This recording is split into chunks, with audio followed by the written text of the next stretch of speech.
Okay, so I've been playing on the tractor for a few hours. Worked with 3 different kinds of mulch.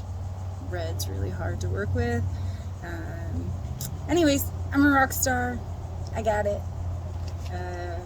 The only thing is that I haven't actually had to load a truck with it yet, meaning I'm a little scared because what if I accidentally go forward when I'm supposed to go backwards? Or what if I actually, push down instead of dump and then I take out somebody's vehicle? So I'm a little nervous about that, but I got this.